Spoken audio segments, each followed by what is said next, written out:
Je m'appelle Paul, je suis stagiaire à l'Institut français d'Estonie. Je suis originaire de Normandie et je joue au rugby depuis maintenant 19 ans. Le rugby pour moi c'est un sport de combat collectif. Pour moi la règle la plus importante au rugby c'est la règle de l'en avant qui conditionne un petit peu la physionomie du jeu et toute la vitesse qu'on va mettre dans les mouvements d'attaque. De ce que j'ai pu voir, les gens qui jouent au rugby en Estonie sont pour une moitié des Estoniens et pour une autre moitié non négligeable, des étrangers comme Australiens, Britanniques, beaucoup de Français aussi. L'arrivée d'un coach britannique très compétent, avec une Coupe du Monde à son palmarès, c'est sans doute l'événement le plus marquant de ces dernières années dans le rugby estonien. Oui, bien sûr, la France est un pays du rugby, ça a toujours compté dans les grandes nations mondiales.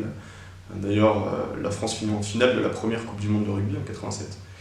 Et il y a évidemment des régions en France un peu plus rugbystiques que d'autres, je pense par exemple au sud-ouest, mais on oublie aussi d'autres régions comme la Bretagne avec beaucoup de très bons clubs, ou la Normandie, région par laquelle le rugby est arrivé en France.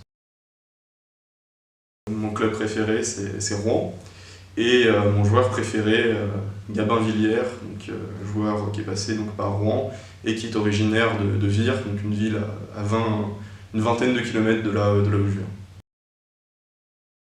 Donc, pour moi le French Flair c'est cette capacité qu'ont les Français à jouer dans le chaos, sans organisation offensive, à juste sentir le bon coup, et le talent et le collectif fait le reste.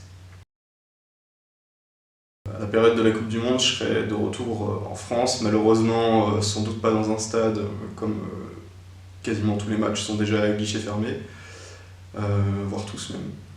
Mais je regarderai tous les matchs, même des matchs que la France ne disputera pas, et j'attends ce moment avec impatience depuis maintenant 4 ans. Je pense que la France va gagner la finale de la Coupe du Monde 50-0 contre l'Irlande.